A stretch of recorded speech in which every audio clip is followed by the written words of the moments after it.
اللہ کے نام سے شروع جو نہایت مہربان اور رحمت والا ہے۔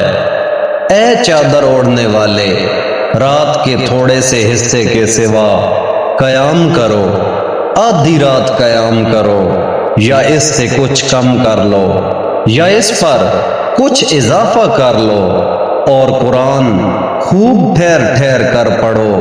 بے شک ان قریب ہم تم پر ایک بھاری بات ڈالیں گے۔ بے شک رات کو قیام کرنا زیادہ موافقت کا سبب ہے اور بات خوب سیدھی نکلتی ہے۔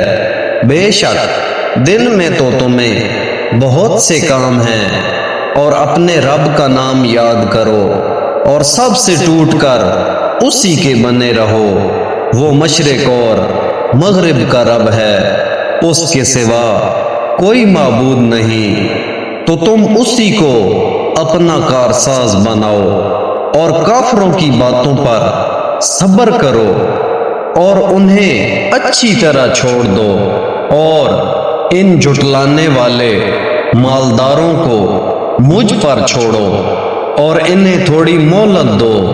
بے شک ہمارے پاس بھاری بیڑیاں اور بھڑکتی آگ ہے، اور گلے میں پھنسنے والا کھانا اور دردناک عذاب ہے۔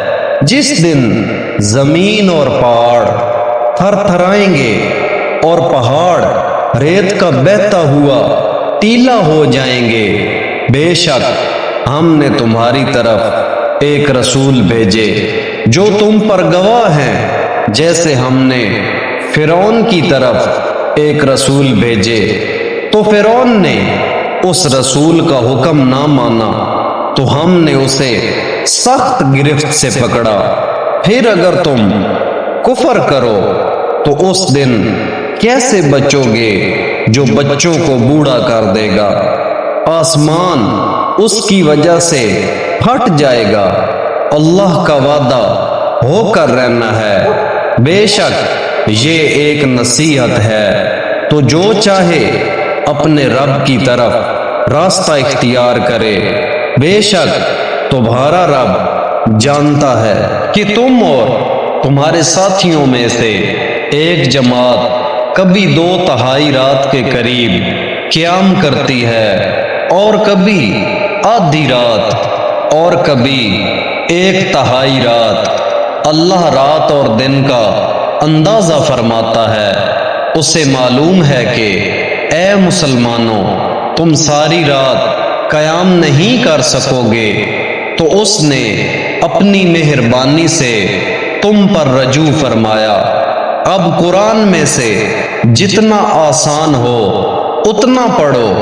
اسے معلوم ہے کہ ان قریب تم میں سے کچھ لوگ بیمار ہوں گے، اور کچھ زمین میں اللہ کا فضل تلاش کرنے کے لیے سفر کریں گے، اور کچھ اللہ کی راہ میں لڑتے ہوں گے۔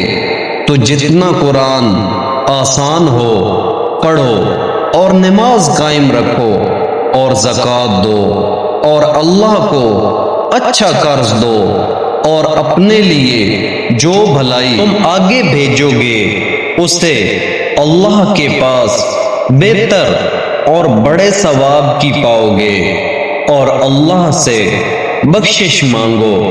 بے شک اللہ بہت بخشنے والا بڑا مہربان ہے۔